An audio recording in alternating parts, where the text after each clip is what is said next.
ये है macro economics का लेक्चर एंड हम लोग डिस्कस कर रहे हैं foreign exchange rate. 12th standard का ये सेकेंड लेक्चर है इस चैप्टर का। फर्स्ट लेक्चर में हमने कुछ बेसिक टर्म समझी, चैप्टर का एक ओवरलुक डेवलप किया, फॉरेन करेंसी समझा कि अपनी डोमेस्टिक करेंसी को छोड़ के बाकी जो भी करेंसी है दैट इज फॉरेन करेंसी। इसको फॉरेन एक्सचेंज भी बोला जाता है। फॉरेन एक्सचेंज मार्केट एक ऐसा मार्केट है जहां पर फॉरेन एक्सचेंज, फॉरेन करेंसी की बाइंग एंड सेलिंग एग्जिस्ट कर रही है। फॉरेन एक्सचेंज रेट एक ऐसा रेट है, एक रेशो है जो कि हमें बताता है कि किसी भी करेंसी की कितनी वैल्यू है in comparison to US dollar, या दो करेंसीज को जब आप बैलेंस आउट कर रहे हो एक स्केल पे, उसे हमने क्या बोल दिया, foreign exchange rate. Like for example India का फॉरेन एक्सचेंज रेट क्या है, 83 रुपीज इज इक्वल्स टू $1। हाँ या ना।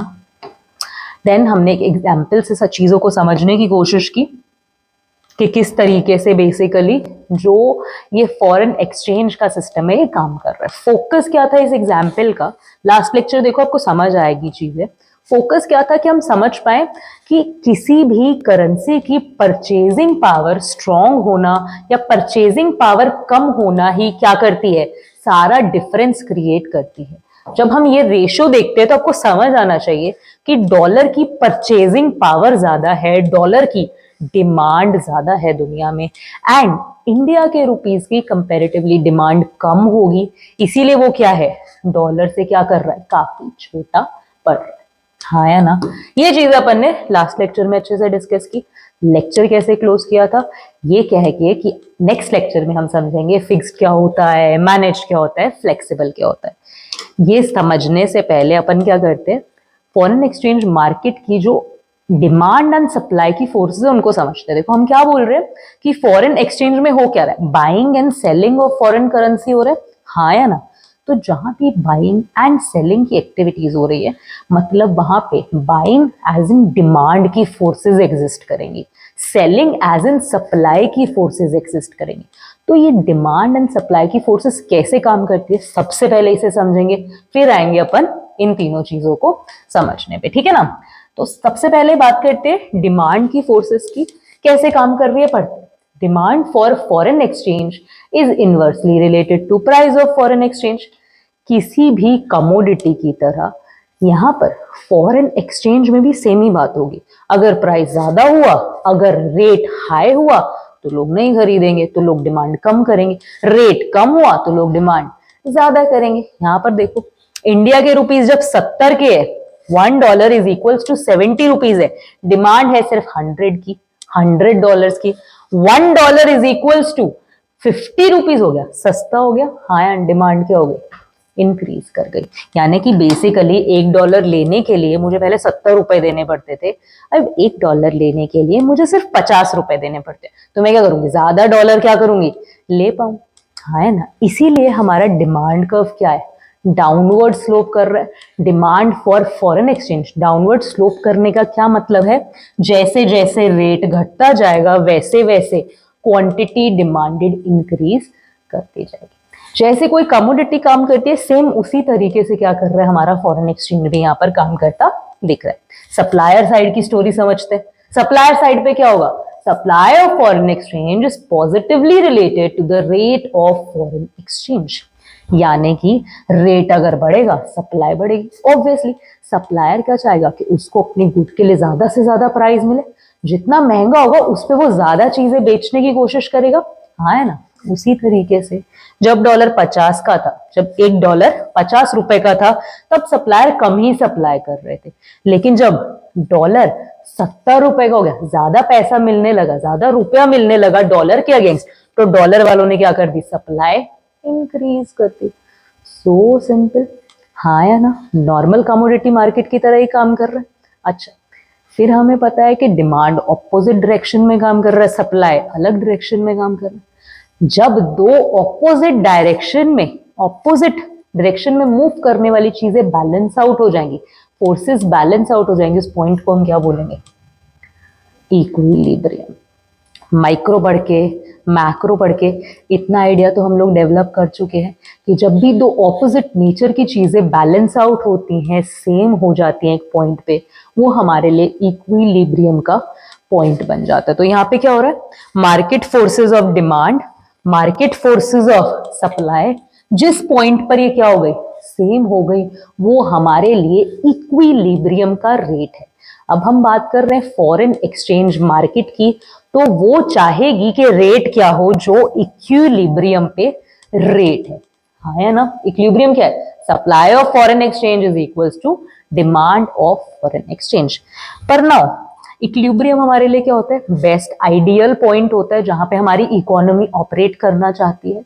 पर गवर्नमेंट कई बार क्या करती है, फिक्स्ड एक्सचेंज रेट का तरीका उठा लेती है।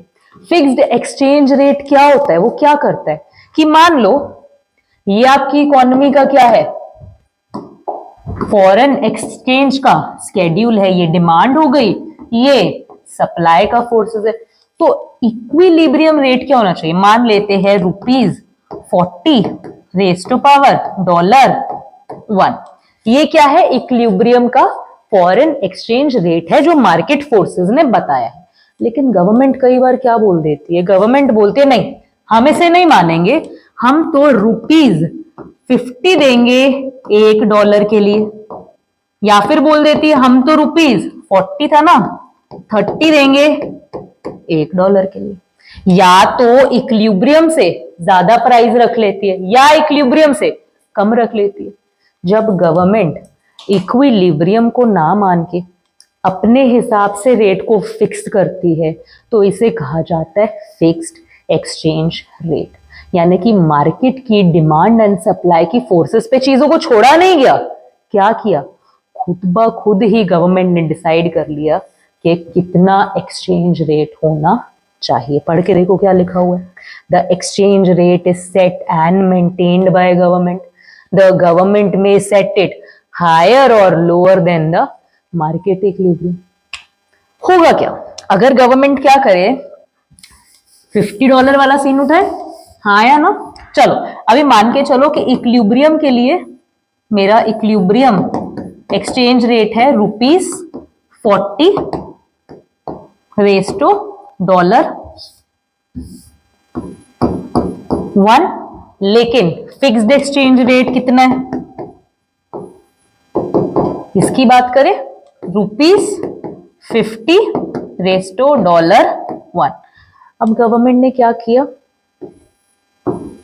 हायर कर दिया, इक्विलिब्रियम से ज्यादा कर दिया।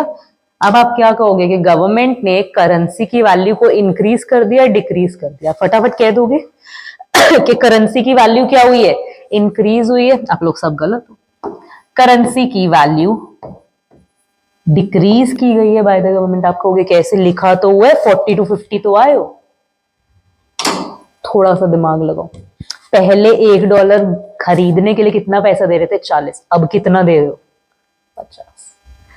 पहले से डॉलर सस्ता हुआ या महंगा हुआ, पहले किसी चीज को खरीदने के लिए ₹400 खर्च कर रहे थे, उसी सेम चीज को खरीदने के लिए अब ₹500 खर्च कर रहे हो, तो वो चीज सस्ती हुई या महंगी हो गई, वो चीज महंगी हो गई। यानी कि आप ये कह सकते हो कि आपके रुपीस का परचेजिंग पावर घट गया।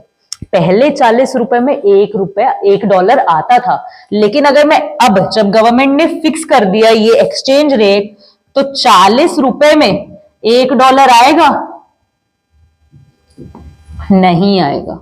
$1 कितने में आएगा, ₹50 में आएगा। तो जब भी न्यूमेरिकली इंक्रीज किया है रेट, इसका मतलब क्या है कि गवर्नमेंट ने एक्चुअली डी वैल्यू कर दिया, करेंसी की वैल्यू को घटा दिया। सिर्फ ये चीज बढ़ा हुआ देख के ये नहीं सोचना अरे अरे इंक्रीज हुई है, ऑपोजिट काम कर रहा है यहाँ पे। जब भी गवर्नमेंट पैसा ज्यादा दे रही है, मतलब वो बोल रही है हमारे पैसे का परचेजिंग पावर कम है। किसको कुछ कुछ बात समझ में आ रही है, देखो ग्राफ देखते हो और क्लियर होंगी चीजें। डिवैल्यूएशन की बात करें, क्या किया गवर्नमेंट ने, पहले 50 था, गवर्नमेंट ने बोला भाई हम तो 60 देने को तैयार, हम तो ₹60 से $1 खरीदेंगे। यानी कि गवर्नमेंट ने अपनी परचेजिंग पावर कम कर ली। 1 किलो टमाटर खरीदने के लिए पहले ₹10 खर्चा हो रहा था, अब गवर्नमेंट क्या बोल रही है कि 1 किलो टमाटर के लिए कितना खर्चा किया जाए, ₹20 का खर्चा किया जाए। किसको बात, तो आप क्या बोलोगे 10 रुपए थे 20 रुपए, अरे बढ़ गई नहीं, तो सेम ही चीज के लिए, सेम ही 1 किलो टमाटर के लिए आप 10 रुपए अब एक्स्ट्रा दे रहे हो, यानी कि आपकी मनी की परचेजिंग पावर घट गई। अब 10 रुपए की उतनी औकात नहीं है कि वो 1 किलो टमाटर खरीद पाए। कमोडिटी में समझ आ गया, इधर भी यही हो रहा है। अब 50 रुपए की इतनी औकात नहीं है कि वो $1 खरीद पाए। $1 खरीदने के लिए कितना रुपया लगेगा, 60 रुपए लगेगा। यानी कि करेंसी की परचेजिंग पावर घटा दी गई, करेंसी को डी वैल्यू कर दिया गया। इसे कहा जाता है devaluation of currency. The domestic currencies value is lowered than that of equilibrium. Equilibrium से घटा दी जाती है जो डोमेस्टिक करेंसी की वैल्यू है उसे। हाँ या ना? चलो, होगा क्या, ये किया क्यों जाता है अगर हम इस पे बात करें? किया इसलिए जाता है क्योंकि देखो, जब हमारी करेंसी क्या हो गई, कंपैरेटिवली सस्ती हो गई, या फिर हम कह सकते हैं कि एक्सचेंज में फायदा क्या होगा, पहले अगर कोई $1 लेके आता था उसको 50 रुपए मिलता था, वो 50 रुपए हमारी कंट्री के अंदर खर्चा कर सकता था। लेकिन अब कोई $1 लेके आएगा तो उसको 60 रुपए मिलेगा, वो हमारी कंट्री के अंदर 60 रुपए खर्चा कर सकता है। तो उसका खर्चा करने वाली चीज बढ़ गई क्योंकि उसके पास अब ज्यादा रुपए आ रहे हैं। हाँ या ना? ज्यादा रुपया आने की वजह से वो खर्चा ज्यादा कर सकता है। एक फॉरेनर का या फिर जो जिसके पास डॉलर है उसका बास्केट क्या हो गया, कंपैरेटिवली बड़ा हो गया। हाँ या ना? इस बास्केट के बड़े होने की वजह से मतलब हमारी कंट्री अब एक्सपोर्ट ज्यादा करेगी, हमारी कंट्री की चीजों का क्या हो गया, डिमांड इंक्रीज करेगा क्योंकि चीजें सस्ती हो जाएंगी उनके लिए। किसको बात समझ में आई? प्राइस, अब ये मत समझना कि चीजों के प्राइस में चेंज आ गया, प्राइजेस वही है लेकिन उनके पास रुपए ज्यादा आने लग गए ना, क्योंकि पहले तो 50 ही मिलता था, अब कितना मिल रहा है, 60 मिल रहा है। तो खर्चा पहले 50 का ही करते थे, अब कितने का कर पाएंगे, 60 का कर पाएंगे, सेम एक ही डॉलर को यूज करके। इसीलिए एक्सपोर्ट जो है वो क्या हो जाएगा, कंट्री का इंक्रीज हो जाएगा। जो बाहर के देशों के लिए सेल जाती है वो क्या हो जाएगी, इंक्रीज हो जाएगी। एंड जो इंपोर्ट है, क्योंकि हमारे लिए तो डॉलर महंगा हो गया ना, पहले 50 रुपए में एक आता था, अब 60 देने पड़ेंगे, हमारे लिए महंगा हो गया, इसीलिए हम लोग इंपोर्ट कम करेंगे, बाहर से चीजें कम मंगवाएंगे। तो गवर्नमेंट को जब ये स्टेप लेने होते हैं तब गवर्नमेंट क्या करती है, अपनी करेंसी को डी वैल्यू कर देती है। हाँ है ना? अच्छा, एक और छोटी सी बात अगर हम यहाँ पे ऑब्जर्व करें, देखो हो क्या रहा है, हम लोग यहां पर खड़े हैं, ये हमारे पास क्या है, सप्लाई है, ये हमारे पास क्या है, डिमांड है। सप्लाई हम लोग यहां पर खड़े, हाँ है ना, एक्चुअल सप्लाई कितनी है, इतनी होनी चाहिए। लेकिन क्योंकि हमने क्या कर दिया, हम ज्यादा पैसा दे रहे हैं, ज्यादा रुपए दे रहे हैं सेम डॉलर के लिए, तो सप्लायर्स ने क्या कर दिया, सप्लाई को एक्सटेंड कर दिया, सप्लाई बढ़ा दिया। देश में एक्सेस सप्लाई का सिचुएशन क्रिएट हो जाएगा। देखो, जब भी आप इक्विलिब्रियम को छोड़ के कहीं और कोई भी एक्शन लोगे यानी वो कहीं और पहुंचा रहा है आपको, इक्विलिब्रियम के पास नहीं लेके जा रहा, तो आपको उसको सही तो करना ही पड़ेगा। तो गवर्नमेंट ने क्या किया, क्योंकि करेंसी को डीवैल्यू किया ये सब चीजें करने के लिए, तो गवर्नमेंट ने as a by product, as a result economy में एक्सेस सप्लाई भी क्रिएट कर दी। अब सप्लायर्स ज्यादा पैसा सप्लाई कर रहे हैं क्योंकि उनको ज्यादा रुपया मिलेगा। हाँ या ना? सप्लायर्स क्या कर रहे हैं, ज्यादा पैसा सप्लाई कर रहे हैं, तो हम क्या करेंगे, गवर्नमेंट क्या करेगी, इस एक्सेस सप्लाई को ठीक करने के लिए कुछ फॉरेन एक्सचेंज मार्केट में से परचेज कर लेगी। गवर्नमेंट क्या कर लेगी, बाय कर लेगी कुछ ना कुछ फॉरेन एक्सचेंज को, क्योंकि मार्केट में सप्लाई क्या हो गई है, ज्यादा हो गई है। किस वजह से ज्यादा हुई है, गवर्नमेंट के डिसीजन से करेंसी को क्या किया जाए, डी वैल्यू किया जाए। हाँ या ना? ऑपोजिट क्या होगा, रीवैल्यू हो जाएगा। रीवैल्यूएशन में क्या होगा, करेंसी को बढ़ा दिया जाएगा, हायर कर दिया जाएगा। मतलब अच्छा 40 से 50 चले जाओगे, बताओ 40 से 50 चले जाओगे, नहीं 50 से 40 आ जाओगे। अभी तो कह रहे थे बढ़ाओगे, बढ़ाया ही तो है। पहले 50 रुपए खर्चा करके $1 मिलता था, अब क्या कर दिया, सस्ता कर दिया डॉलर, 40 रुपए में एक मिल जाता है। किसको बात समझ में आ रही है? कि फॉरेन एक्सचेंज एक्चुअली काम कैसे कर रहा है, कैसे काम कर रहा है सिस्टम हमारा, रीवैल्यूएशन का, डीवैल्यूएशन का। जब आपने क्या किया, न्यूमेरिकली ये वैल्यू डाउन आई है, पर एक्चुअली रुपीस का परचेजिंग पावर इंक्रीज कर गया। जिस चीज के लिए पहले 50 रुपए लगते थे वो 40 में ही मिल जाती है। इसको बात समझ में आ रही है? हाँ या ना? अच्छा, ये हमें समझ में आ गया, तो आप बताओ फिर इसके इम्पैक्ट्स क्या पड़ेंगे, इम्प्लीकेशंस क्या है। अगर कंट्री को रिवेल किया जाएगा तो बाहर वाले लोगों के लिए हमारा पैसा क्या हो गया, कंपैरेटिवली महंगा पड़ने लग गया उन्हें।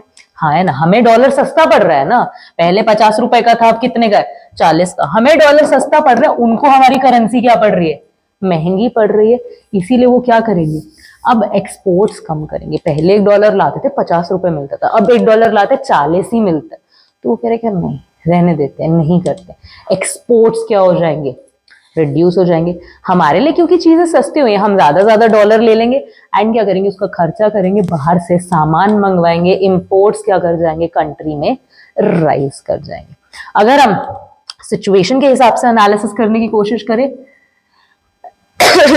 हमारा सप्लाई यहां है, ये डिमांड है, हाँ या ना? तो सप्लाई क्या हुआ है, जितना इक्विलिब्रियम पे होना चाहिए था उससे कम है। क्यों है कम? क्योंकि अब सप्लायर्स को 50 रुपए नहीं मिल रहे, कितने मिल रहे हैं, सिर्फ 40 ही रुपए मिल रहे हैं। इसलिए सप्लायर्स क्या करेंगे, सप्लाई घटाएंगे, जिसकी वजह से इकोनॉमी में एक्सेस डिमांड का सिचुएशन क्रिएट होगा। डिमांड तो बढ़ जाएगी लेकिन सप्लाई उतना इंक्रीज नहीं करेगा। तो गवर्नमेंट को अब इस डिमांड को पूरा करने के लिए क्या करना पड़ेगा, सेल करना पड़ेगा फॉरेक्स को। जो भी उनके पास रिजर्व में पड़ा हुआ है उस फॉरेन एक्सचेंज को उन्हें क्या करना पड़ेगा, मार्केट में सेल ऑफ करना पड़ेगा, ताकि एक्सेस डिमांड का सिचुएशन करेक्ट हो सके। बात समझ में आ गई? हाँ या ना?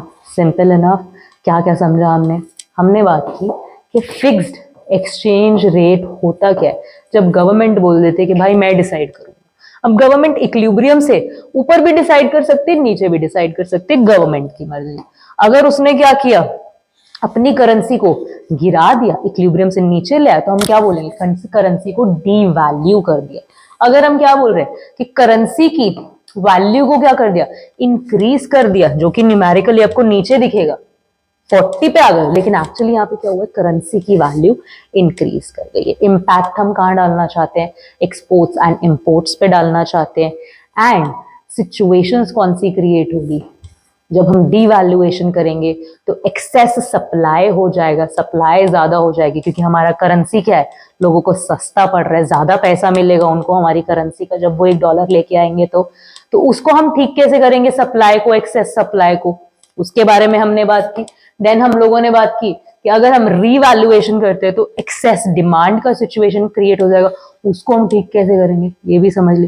फटाफट दोनों चीजें कमेंट डाउन कर दो, अगर कोई डाउट है वो भी लिख दो कमेंट में जाके।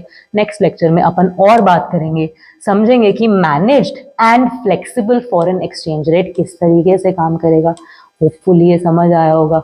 मिलते हैं कल के लेक्चर में, पढ़ लो एक बार बुक से and then we'll meet. Have a good